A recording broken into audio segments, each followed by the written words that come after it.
Hi, and welcome to Unit 5, Day 11, Chemical Reactions Review. This is Part 2, where we review single displacement and double displacement reactions. So as you know, for the past week, we've been learning about different types of chemical reactions, and we've been learning about that because by knowing the types of chemical reactions, it'll help us to predict products and use strategies to balance chemical equations. Now, even though we can do that for each type of reaction, there's only select type of reactions where you'll need to be able to predict the products and there will be strategies for you to balance them. So in this video and then the last video, we're going over what exactly you need to know for each reaction. Now we ended up with combustion reactions, and now we're going to go into single displacement reactions. So single displacement reactions involve one compound and one element recombining to form a new compound and new element. Remember, a compound is something that has two or more different types of atoms. So CH4 would be our compound on the reactant side, and an element has only one type, so F2 would be our element. And they form a new compound, CF4, and a new element, H2. Now, for single displacement reactions, you need to, just like with all of them, be able to identify the type of reaction it is if I give you the reaction equation. But you do not need to be able to predict the products. So if I gave you CH4 and F2, you don't need to tell me that the products would be F4 and H2. You also need to know how to balance them, but the balancing strategies here are the same as normal, so you would balance this like normal. So let's go ahead and look at the CFU. Which of the following reactions represent a single displacement reaction? Pause the video now. When you press play again, the answer will be revealed. The answer to that is choice A. So single displacement, you start off with a compound and an element, and you form a new compound and a new element. Now for this next one, since A was our single displacement, for the rest of them, this is sort of a review. Which one of these is synthesis, which one's decomposition, and which one's combustion, or which one is neither? Pause the video now. When you press play again, the answer will be revealed. Great, here are our answers for CFU7. All right, so for most of this video, we're going to spend time on double displacement because there's a lot to unpack there. Now, double displacement reactions, there are two main types that you learn in high school chemistry. Acid-base neutralization, which we did not cover in this unit, but you will be learning later, and precipitate reactions, which are the ones that we focus on. So what happens during a precipitate reaction? In a precipitate reaction, you have two ionic compounds that will switch partners, anions and cations, to make two new ionic compounds. Now, what must you be able to do for a precipitate reaction? Well, one, you need to be able to predict the product. So if I gave you something like lithium carbonate and calcium hydroxide, as shown in the example there, you need to be able to predict that the products are going to be lithium hydroxide and calcium carbonate. You also need to be able to identify which product is or are precipitates. Remember, precipitates will be the ones that are solids using the solubility chart. So let's go ahead and review how do we predict products and tell which ones are precipitates for double displacement. So let's look at this example. We have potassium iodide and lead nitrate. If I ask you to predict the products, what should you do? The first step is to divide each reactant into its cation, which would be the metal or ammonium, NH4+, and its anion, which would be the non-metal part. So here, starting with KBr, K is a metal. You can just tell that by looking on the periodic table. It's found on the left-hand side. And bromine is our non-metal. In the second example, lead, Pb is a metal, and then NO3 is... These are all non-metal, so this will be our non-metal or anion part. So we've got our cations and anions divided up. Then we're going to switch the partners to form products. So each product must have a cation and anion. So that means the first cation will go with the last anion to make a new compound, KNO3. So the first and the last go together. And then the inner cation and inner anions will go together. So Br and Pb will go together to form our second product. And it's important that you write the cation, Pb, first. So the metal must go first. So instead of writing as BrPb, you have to write it as PbBr. All right, now that you've predicted your products, the next thing you need to do is check and correct the chemical formula of the products. So even though we know what the products contain, we don't know if this is written correctly. Now, what do I mean by that? Remember, for ionic compounds, the overall charges must be 0. And to figure out if the overall charges are 0, we use a couple of tools. We use one, the common ionic charges in the periodic table. So for example, elements in group 1, the metals in group 1 have a +1 common charge. Metals in group 2 have a +2 common charge. Non-metals in group 17, for example, have a -1 common charge. The other tool we use is the polyatomic ions, which lists the ions and their charges. So let's get started with KNO3. We're going to check to see if this formula is correct. If the charges of potassium K and nitrate add up to 0, then it's correct. So finding potassium in the periodic table, it's in group 1, it has a +1 charge. Nitrate is a polyatomic ion, so I got to look over here in my chart over here, and here's nitrate, it has a -1 charge. If I add these two charges together, +1 and -1, it gives me 0, so that means that this formula is correct. Let's go ahead and try it for PB BR. So here's PB. Even though it's in group 14, this is actually technically a transition metal. It's called an outer transition metal. So something like SN10 and lead PB, you have to figure out their charges just like you would do for any of the transition metals in the D or middle block here, right? So to figure out the charges for a transition metal like lead, what you need to do is go back to the reactant. And you're going to figure the charge out from the reactant that that transition metal is in. So we know the overall charge of an ionic compound must be 0. That means the charge of the lead and the two nitrates, when you add them together, will give you 0. Now we can figure out the charge for the nitrate because we can find that from the chart over here. So each nitrate has a -1 charge. And since we have 2 of them, that means overall the nitrates are giving me a -2 charge. So now I'm asking myself, well, what must the charge of lead be in order to get an overall charge of 0? Essentially, what plus -2 will give me 0? That answer will be +2. So that means that lead must have a +2 charge. And so using that mental math there, I figure out the charge of lead is +2. Now that I know that, I can continue trying to check this formula. So lead has a +2 charge. Let's figure out the charge of Br, bromine. It's in group 17, here it is, and it has a -1 charge. Now I'm checking this formula. So I'm asking myself, if +2 and -1, if you add them together, does it give you 0? Well, the answer is no. When you add the two together, it does not give you 0. So that means this formula is not correct, so I have to correct it. And to correct it, what I'm going to do is I'm going to change the subscripts of the element that I need to change in order to get the charges to be 0. So if lead has a +2 charge and bromine has a -1 charge, that means I'm going to need 2 bromines to get the overall charge to be 0.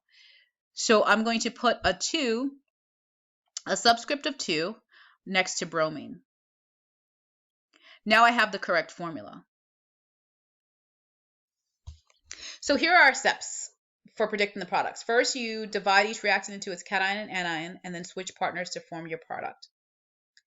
Then you're going to check and correct the chemical formulas of the products using the ionic charges. All right, now you're going to try that with this CFU. I want you to predict the product for the reaction of iron chloride, FeCl3, and sodium hydroxide. Pause the video now. When you press play again, the answer will be revealed.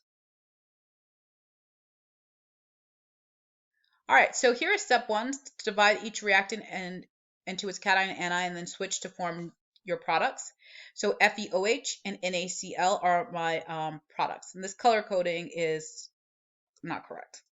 Okay, sorry about that. So I switched the partners to form my products, and then I checked my chemical formulas. So FeOH is not the correct formula for iron hydroxide, since iron has a +3 charge and hydroxide has a -1 charge. So that means I need 3 hydroxides in order for the overall charge to be 0. Now, since hydroxide is a polyatomic ion, I put parentheses around it, and then the subscript outside the parentheses. So make sure you do that.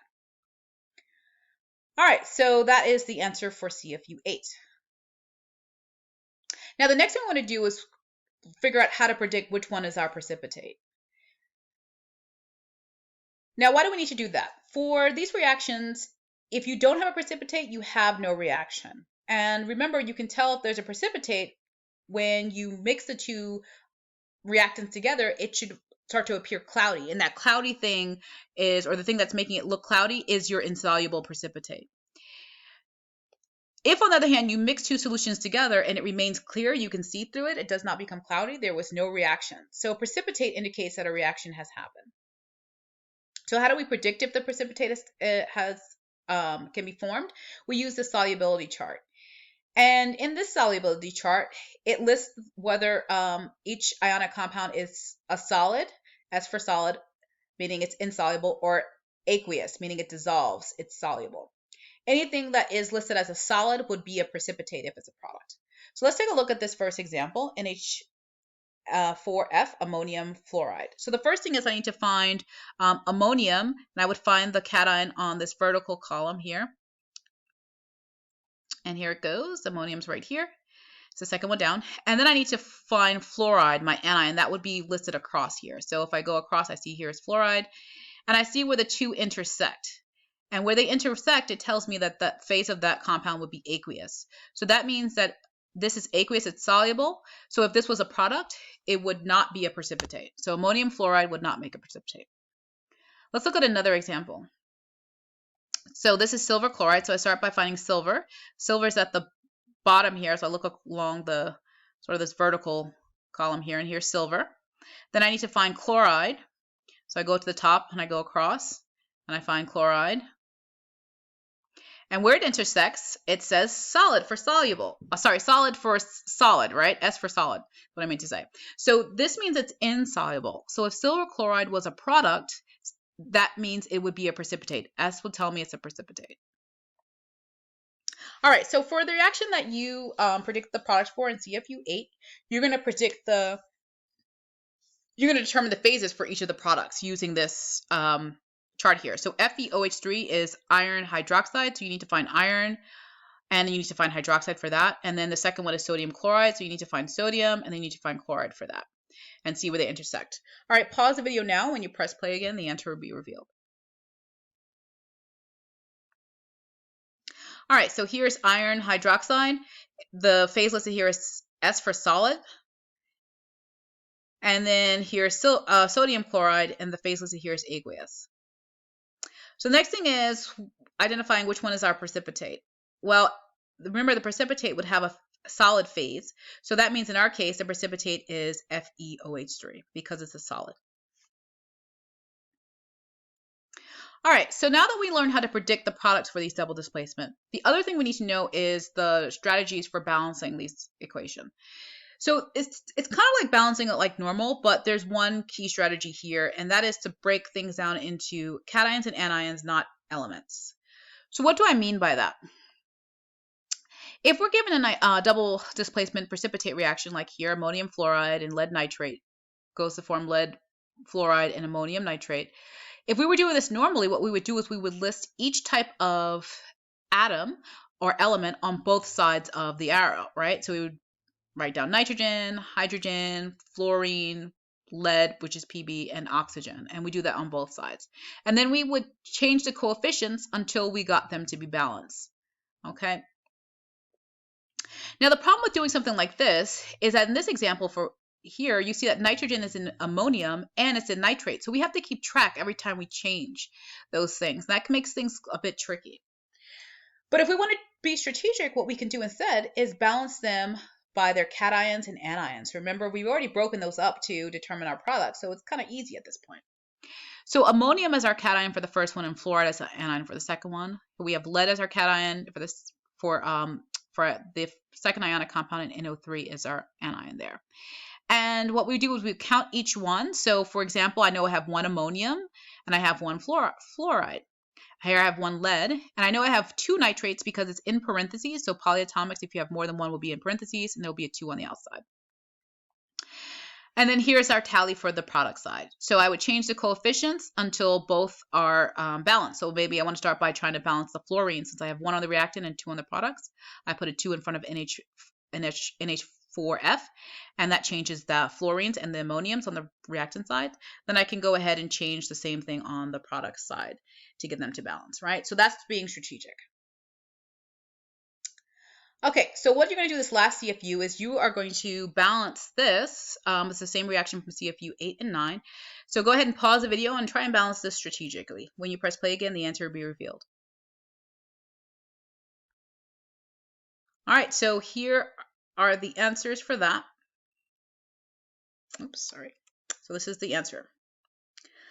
Okay, so this is sort of a summary of what you need to know for each type of reaction. So for the combustion reaction and double displacement, you have to be able to predict the products. And for combustion and double displacement, there are strategies for balancing them. Everything else, for all the ones, you all need to be able to identify the type of reaction it is. In the next class, we're going to have a lab assessment. So this will be open notes where you complete and submit this, and this review will help you for that. All right, that's it for this, folks. Have a quality day.